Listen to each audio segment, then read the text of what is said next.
So moving a little further to the northeast now, and James Taylor, who is the structural geologist at BHP, will be unraveling the structural evolution of the Oak Dam deposit with us today. Please welcome James. Thank you very much. It's an absolute pleasure to be here today.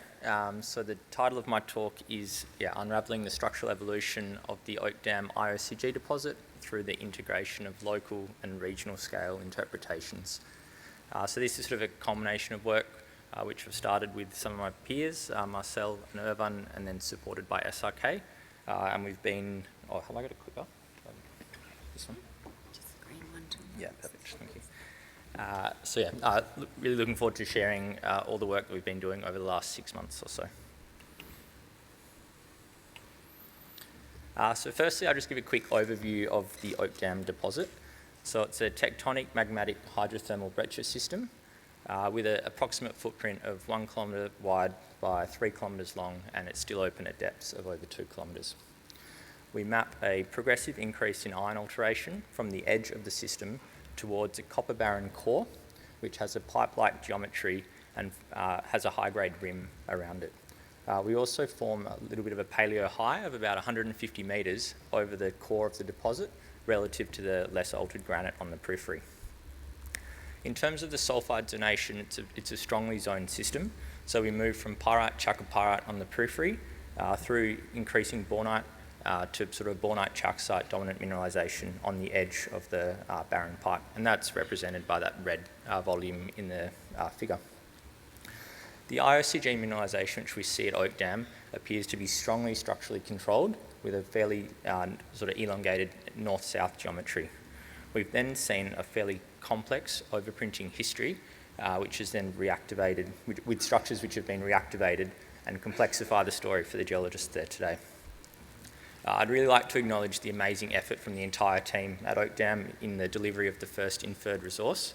It's a massive milestone for the team and really, really fantastic numbers. So we were able to deliver an inferred resource of 1.34 billion tonnes with a copper grade of 0.66 and gold of 0.33. Just want to call out that only the resource sort of proximal to that barren core was reported as part of that resource. So as Oak Dam progresses on its journey, the desire for increased structural knowledge has advanced. And this is really driven by our stakeholders who have complex requirements.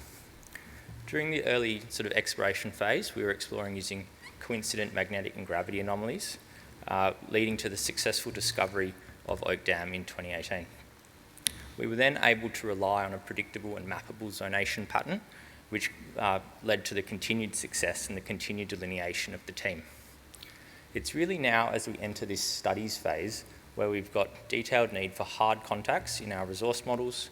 We're looking to extend the resource both north and south through brownfields targeting and through geotechnical and hydrological studies, that we've got an increasing demand for the resolution and scale of structures which we haven't previously needed.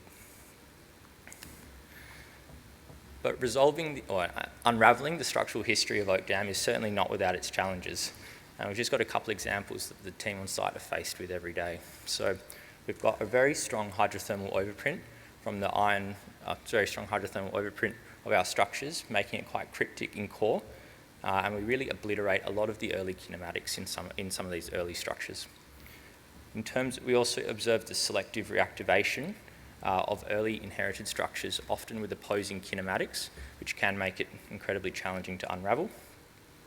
We've got a fairly strong structural sort of post-mineral overprint, which is manifested through a sort of series of brittle faults, veins and joints. And then one of the more recent challenges which we're trying to resolve is the variable propagation of structures, selective structures up into the Pandara Formation, which has the potential to be fairly challenging for any future infrastructure. So, as part of fast-tracking our structural understanding of the Oak Dam deposit, BHP partnered with SRK in the middle of 2014. The goal of this work was to integrate both regional and deposit scale interpretations to improve our understanding of the structural controls on Oak Dam, but also the subsequent post-mineral dismemberment, and help us characterise the rock mass and hydrology. So we undertook a study at 2 scales. We had a regional component, which was 100 kilometres by 100 kilometres around the Oak Dam deposit. And then we had a more detailed high-resolution model, which was delivered basically across the extents of the tenement. The regional work composed a literature review with quite a detailed tectonic history, which was put together, and then some fantastic work from the team on a 2D lithological interpretation and a regional 3D model. Really, the goal of this was to leverage some of the fractal observations regionally and ensure that we were able to have a fully integrated interpretation where our deposit scale model was sympathetic to its regional context. So in terms of the 2D work that was done, this was completed by Peter Stewart-Smith with some support from the BHP team. And this was heavily reliant on some of the publicly available magnetic and gravity data with a minor bit of reprocessing. The magnetics was incredibly powerful for detailed structural interpretation and mapping major discontinuities, whilst the gravity was used to identify major domain boundaries and was incredibly powerful when correlated with drilling. One of the key things that we wanted to take out of this work was to identify the kinematics for each and every structure, and so we reviewed the context of the principal compressive stress during each major tectonic event, and these was recorded in a GIS database for each and every structure. These have given us fantastic constraints to assist us with our brownfields targeting, as we now have a characterised sense of movement on these regional faults. We then looked to develop a full 3D architecture which would assist us in future 3D inversion. The key regional faults were built first as broad domains, and then we overprinted a series of smaller structures. The dips of this regional work was largely inferred from the GA1 seismic line on the western side of the study area, and then we had a strong feedback loop with the deposit scale model, which was being carried on at the same time, where we could infer the dips of some of our regional structures. Unfortunately, we had fairly limited subsurface data sets to help constrain the lithological contacts. However, we had a fairly strong reliance on the 2D solid geology map, but then we also had 2 kilometre and 5 kilometre upward continuation models to help constrain some of those intrusions. I guess the key so what for this piece of work was that we now had a fantastic regional framework which was available for future inversions, but also for regional hydrogeological modelling. One thing which we really wanted to ensure was that we had great continuity of that regional interpretation into the deposit scale. And so we have the luxury of significantly higher resolution geophysics at the deposit scale, which we wanted to make sure that we were maximising the value from. We've got a detailed heli-EM survey, which is particularly powerful for that top 300 metres. We had some MT data, which was powerful for picking top of basement. And then we've got detailed magnetics and ground gravity as well. Each of these different geophysical data sets are interpreted individually and then merged into a master data set sympathetic with the regional interpretation. What was really encouraging was that all of the orientations that we were picking locally merged in beautifully with the regional work. One data set that I really want to call out as being exceptionally powerful was the use of the 3D seismic. So the deposit scale seismic has helped us illuminate structural geometries in 3D and also supported the extrapolation of structures. So when we were able to use the seismic in combination with our high quality orientated structural measurements from the team on site, it gave us a lot of confidence in extrapolating and identifying some cross-cutting relationships. The other key thing which we got from the seismic was the ability to project faults upwards into the Pandara formation, which had previously been fairly poorly constrained.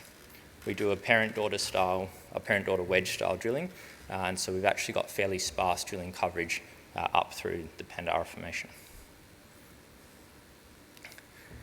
So, and I guess this leads us to the so what. So we've successfully been able to deliver over 100 faults of first, second and third order. These structures have been fantastic in validating some of the interpreted offsets and lithological contacts which were previously observed in mineralisation. Just touching on a couple of key sort of learnings from the regional work was that we were able to validate a strong sinistral sense of movement on the northwest structures with sort of tens to hundreds of metres of offset, which has proved particularly important for our brownfields targeting. We're seeing a slightly smaller sense of offset, so sort of in the single to tens of metres on the northeast structures, but they're still important for future resource models. And then finally, we've been able to identify this strong sort of late brittle overprint of low angle structures in that sort of single to 10 metres of offset, which is important for future infrastructure plans. One thing that was really important as we went through this process was ensuring that we were able to build out the structural confidence and risk of each of these structures. So we chose a leapfrog vein system to model all of the faults, where we had transparent source inputs. Each of the sort of 2D, each of the seismic lines, logging data and orientated measurements were all mapped individually into the veins. And that meant that when we go through and do future reviews, we're able to get a really strong local understanding of the confidence of each of these faults. We also worked hard to develop a fault matrix and a structural image library, because a picture paints 1,000 words. And we've now got this fantastic framework, which we were able to communicate both the scale, the kinematics, and a bit of a rich narrative about each and every fault which was delivered. So I guess just to wrap up some of the key learnings and future work. So it's been great to work on this project over the last 6 months, and I feel that we've really progressed the structural understanding of Oak Dam, both within its context and the region, and we've increased the effectiveness of brownfields targeting, resource domaining, and the quantification of both hydrogeological and geotechnical risk. Some of the key learnings from this work include the fact that as we've stepped out, the regional scale has helped validate the structural trends that we've observed in the deposit, and it's really helped constrain the timing and the sense of kinematics on the key fault orientations. The integration of the seismic has significantly improved the confidence of structural interpretations at both the deposit scale, in the cover and the basement. And finally, commencing the documentation and characterisation of structures has set Oak Dam up well for the future. As we look to the future, we were really happy with the work that was done, and we're looking to extend the regional study area over the Olympic Dam deposit. We're also looking to validate this model regionally against both gravity and magnetic inversions. We're also looking to continue to refine the deposit scale wireframes which were developed and reduce the number of mutually cross-cutting relationships. We're also really keen to make sure that the thickness of the veins honours the true thickness of the damage zone of those structures.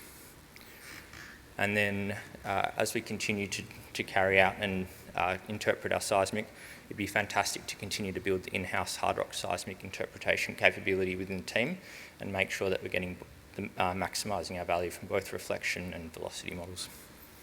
Thank you very much.